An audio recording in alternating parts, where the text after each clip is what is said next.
सबसे ज्यादा गरीब देश के प्रधानमंत्री कभी गरीब पर चर्चा क्यों नहीं करते? आदमी की तरह लोगों की जिंदगी को महसूस करता हो और हर आदमी की आवाज बन जाए। दुनिया में दो व्यक्ति, एक तरफ दो लड़ने और मरने वाले जज्बा रखने वाली दो भाई बहन, एक तरफ ये दो व्यक्ति कौन है? गुजरात का दुनिया में सबसे बड़ा ठग, इससे बड़ा झूठ बोलने वाला धरती पर मैंने दुनिया में, मैं बहुत छोटे से उम्र में मैं एमएलए एमपी बन गया, मैंने इतना झूठ बोलते धरती पर किसी व्यक्ति को आज तक नहीं देखा जितना ये दोनों व्यक्ति दुनिया में झूठ बोलता है। झूठ क्यों बोलता है वो मैं आपको बताता हूं। और उत्तर प्रदेश से क्यों इस दोनों गुजराती को भगाना चाहिए? देखिए, ये सवाल राहुल गांधी जी का नहीं है और सवाल अखिलेश यादव जी का नहीं है और सवाल इंडिया गठबंधन का नहीं है। सवाल इस उत्तर प्रदेश के सैकड़ों कई करोड़ उस व्यक्ति का है जिन्होंने, जिस रायबरेली ने 40 साल पहले पीएम दिया, जिस रायबरेली अमेठी ने दुनिया में वर्ल्ड के इतिहास को सम्मान दिया, आज उसका बेटा के रूप में एक व्यक्ति, एक शख्सियत तक पहुंचा है जब उन्होंने पूरे हिंदुस्तान के 140 करोड़ लोगों के दर्द को महसूस किया है। वह व्यक्ति आपके दर्द को महसूस किया, आपकी भावना को क्यों महसूस किया? एक व्यक्ति ने आपसे क्या कहा उसको आप सुन लीजिए। एक व्यक्ति गुजरात से निकलता है 2014 में और वो सपना दिखाता है दुनिया को, छू मंत्र जादू मंत्र, बस चुटकी में। मैं शुरू करता हूं 10 सालों के अंदर आदरणीय देश के प्रधानमंत्री उत्तर प्रदेश के जितने आम लोगों का पैसा था वो सब यहां से गुजराती को पहुंचा दिया। सब पैसे कैसे पहुंचाए वो मैं आपको बता देना चाहता हूं। पहली बात आप याद करिए, आप यहां जितने लोग बैठे हैं, आप लोग अपने गांव में, अपने घर में, आप अपने बारे में कभी नहीं सोचते हैं। आप पीएम कौन बनेगा, सीएम कौन बनेगा, मुखिया कौन बनेंगे, इसकी चिंता तो है, लेकिन आपकी गरीबी खत्म कैसे होगी? आपके बच्चे 4000 का कपड़ा कब पहनेंगे? 10,000 का ब्रांडेड कपड़ा आप कब पहनिएगा? आपके बच्चे आईआईएम में, आईआईटी में कब पढ़ेंगे? आपके घर में लैपटॉप और कंप्यूटर होगा कि नहीं? आपके पास साइकिल होगा कि नहीं? इसके बारे में आप कभी नहीं सोचते हैं। आप सोचते हैं पप्पू यादव कब बन जाए, आप सोचते हैं देश का पीएम कब बन जाए, आप सोचते हैं कौन सीएम बने, लेकिन आप ये नहीं सोचते हैं कि आपका बेटा क्या बने। आपकी बेटी के शरीर पर, मैं सबसे पहले नरेंद्र मोदी जी हिंदुस्तान में किसी पर हमला किया ना, तो वो हमला आप पर किया, महिलाओं पे, और कैसे हमला किया वो मैं आपको बताना चाहता हूं। नोटबंदी याद है? नोटबंदी याद है? मां को याद है?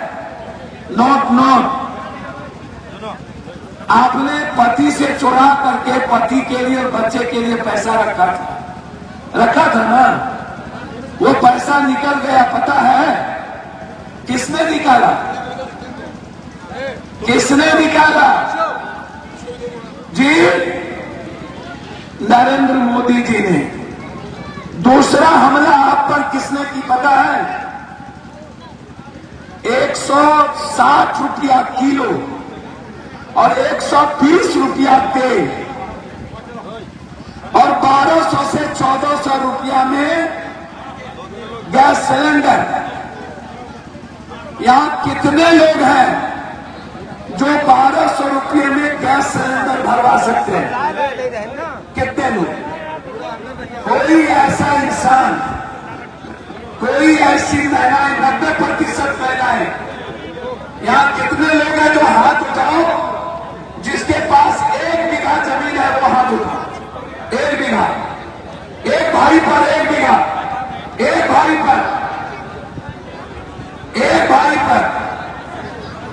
90% लोगों को कट्ठे धूल में जमीन नहीं है, कट्ठे धूल में 90%।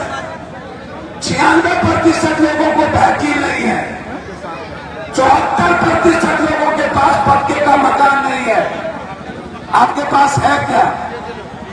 ना फैक्ट्री, ना रोजगार, ना खेती, ना पैसा। आपके पास क्या है ये आप बता दो हमें। आपके पास 6,000 रुपया पर कैपिटा इनकम, मतलब एक व्यक्ति देश में सबसे ज्यादा गरीबी और सबसे ज्यादा गरीब देश के प्रधानमंत्री कभी गरीब पर चर्चा क्यों नहीं करते? गरीबी पे चर्चा क्यों नहीं करते? बेरोजगारी पे चर्चा क्यों नहीं करते? एजुकेशन पे चर्चा क्यों नहीं करते? वो हमेशा राहुल जी और प्रियंका जी को गाली देने में क्यों लगे रहते? आप उनसे पूछो कि नरेंद्र मोदी जी 10 साल में आपने क्या किया? एक काम बताओ, एक स्कूल का नाम बताओ, एक सिंगल नवोदय स्कूल कांग्रेस, कस्तूरबा कांग्रेस, कल्याण छात्रावास Congress, central school Congress, IIM Congress, IIT Congress, degree college Congress, science college Congress, AIIMS Congress, सदर अस्पताल कांग्रेस। आप मोदी जी से पूछो कि आपने 10 साल में कोई एक संस्था का नाम बताओ, कोई एक संस्था का नाम बताओ जो आपने बनाया और आपने गरीबों के लिए सोचा। सबसे बड़ा विरोधी दुनिया में कौन है? गरीब विरोधी कौन है? सबसे बड़ा राहुल गांधी जी बात करते हैं गरीब की, आम आदमी की, और नरेंद्र मोदी जी बात करता है आपको गरीब। अब जैसे मैं, आपको पता है कोरोना जानते हो? कोरोना आया था ना, जोर से बोलो ना, कोरोना आया था। मैं कह रहा हूं कोरोना नहीं आया था, मैं उदाहरण हूं उसका। मैंने हजारों लाश को उठाए, मैंने हिंदुस्तान के हर मजदूरों के अकाउंट में पर्सनली हर जगह यूपी, बंगाल, बिहार, कोई ऐसा शहर नहीं जो ऑक्सीजन और रेमडेसिविर ना पहुंचाया हो। और मेरा ट्वीट है कि ये कोरोना लाया हुआ है, कोरोना नहीं है। राहुल जी का याद करो, वो सब ताली थाली और दीप जलाने पर राहुल जी का वो विरोध, वो तरीके का विरोध।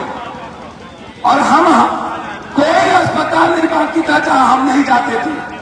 लाश मैंने उठाए, हमें कोरोना नहीं हुई, कभी नहीं हुआ। मैंने मुंह में मास्क नहीं लगाया, कोरोना नहीं हुई। मैंने ट्वीट किया था ये बूस्टर डोज मत लो। ये बूस्टर डोज किसने लगवाया? किसने फायदा दिए? 5,000 करोड़ रुपया से ज्यादा इस दवाई कंपनी को, 5 लाख करोड़ रुपया नरेंद्र मोदी। और वो बूस्टर डोज के मालिक कह रहे हैं कि जो भी बूस्टर डोज लगाया होगा वो उसको हार्ट अटैक होगा और ब्रेन स्ट्रोक कर जाएगा, वो मर जाएगा, नहीं बच सकता।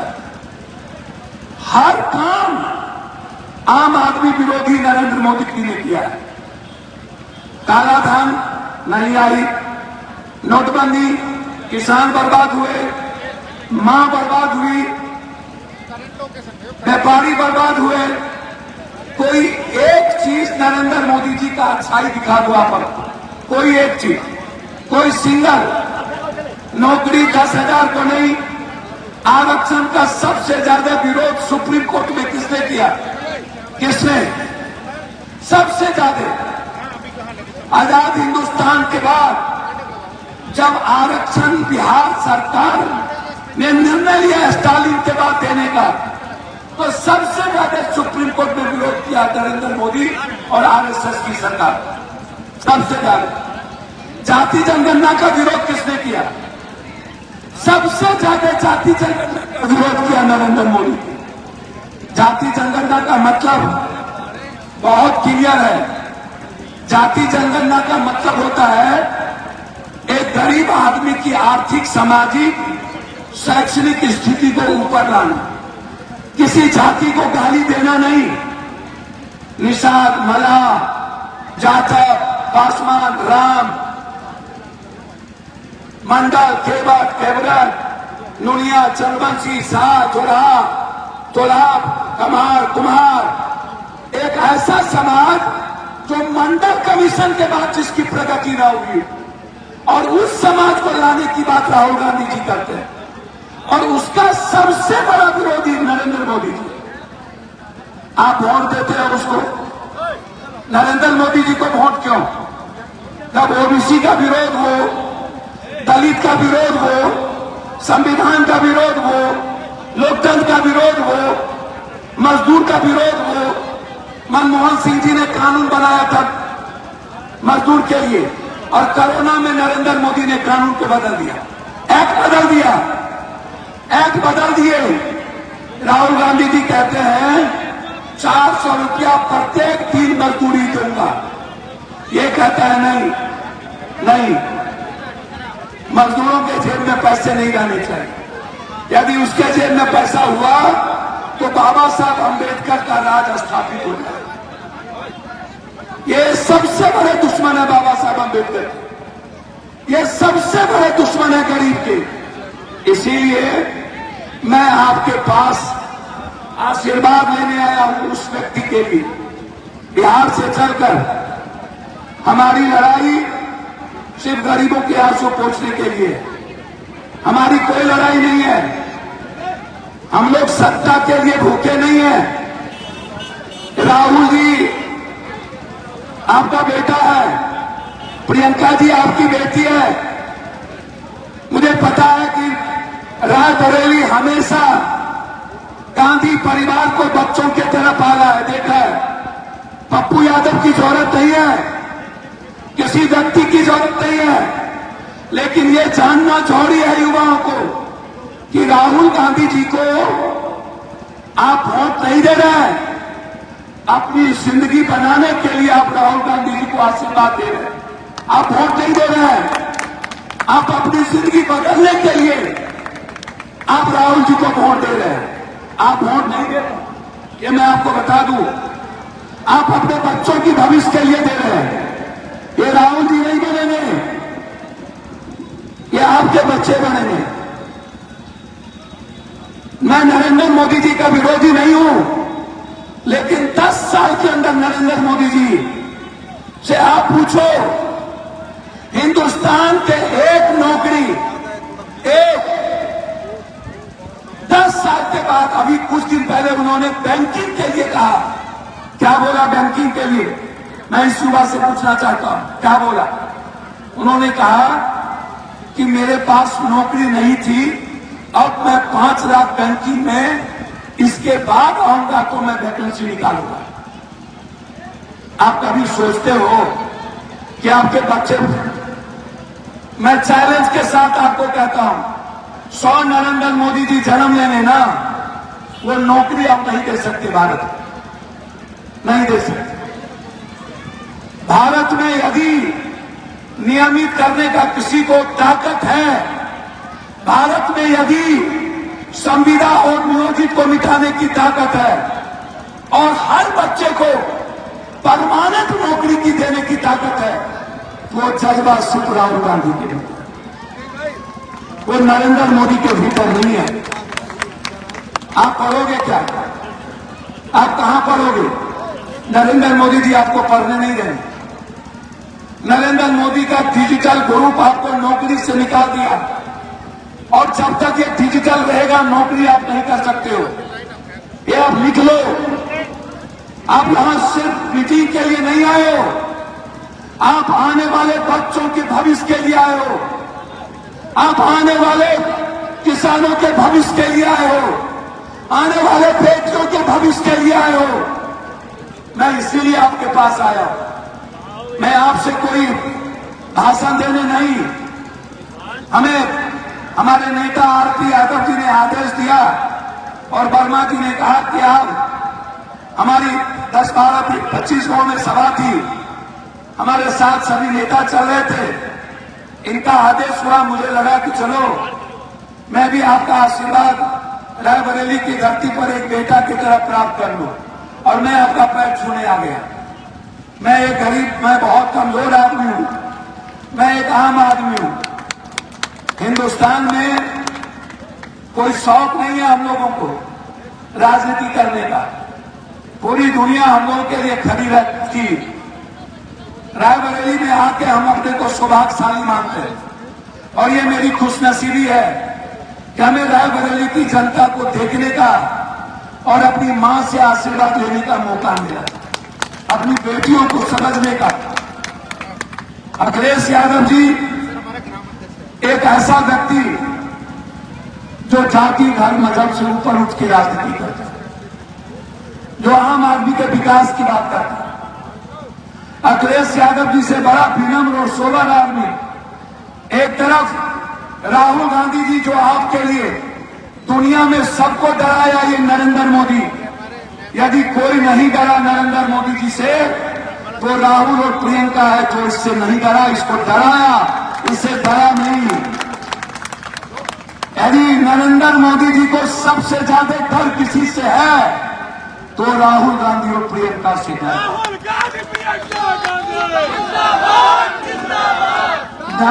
क्यों डर है?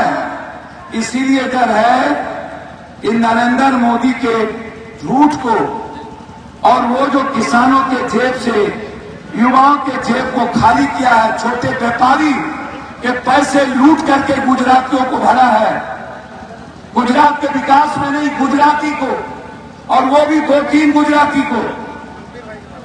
ये सबसे बड़ी बात है। उत्तर प्रदेश का पैसा उत्तर प्रदेश के विकास में नहीं लगा।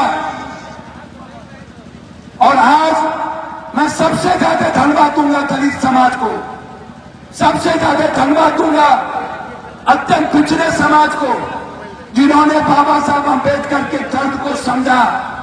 और आज आप लोग, मुझे उत्तर प्रदेश पर गर्व है बिहार से ज्यादा कि यहाँ के दलितों ने हिंदुस्तान में नरेंद्र मोदी के खिलाफ जंग की आवाज दे दी। ये बिहार में कम है, यहाँ ज्यादा है। यहाँ के पढ़े लिखे युवा नरेंद्र मोदी के खिलाफ लड़ने की हिम्मत दिखाई, वो इसीलिए कि राहुल गांधी और प्रियंका जी, अखिलेश जी का जो गठबंधन है, जो सभी जाति को लेकर के चलने की हिम्मत और उत्तर प्रदेश को इस ठग से बचाने की जो जज्बा दिखा है, आज पूरा उत्तर प्रदेश राहुल जी, प्रियंका जी और अखिलेश जी के साथ खड़ा है। मैं इसीलिए आपको धन्यवाद देने आया। मैं अंत में सिर्फ इतना कहना चाहूंगा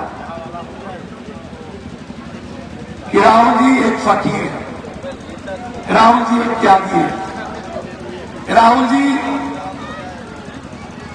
रियल में एक क्रांतिकारी जज्बा रखने वाला, जिसके भीतर मरने का डर नहीं, और जिसके भीतर मरने का डर खत्म हो जाए, समझना वो देश बचाने की ताकत और हर इंसान को खुशी देने की ताकत उसके भीतर पैदा। राहुल आपकी खुशी है, राहुल आपके जीने और मुस्कुराने का अवसर है। मैं इसीलिए आपके पास आया।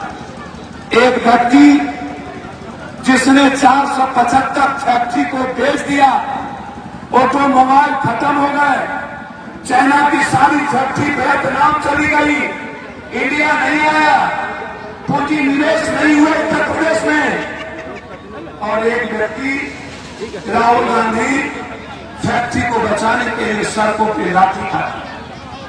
एक भी फैक्ट्री उत्तर प्रदेश में आए, एक भी चीनी मिल लगी? एक चीनी मिल का नाम बताओ, एक चीनी मिल। रायबरेली में जो कांग्रेस ने दिया उसको भी बंद करने का प्रयास इसी आया कि 4 साल से अमेठी में बिजली नहीं है, इसलिए बिजली आपके पास आया। मैं तो आपका बेटा और सच्चा सेवक हूं, देश के हर गरीबों की सेवा दिल्ली में करता हूं, किसी को लौटने नहीं देता हूं दिल्ली से। मैं मूलधन है आपके राहुल जी और प्रियंका जी। पप्पू यादव एक बेटे के सूद और ब्याज के रूप में आया है, ये याद रखना। मैं आपकी मजदूरी जहां रहूंगा एक बेटे की तरह करूंगा।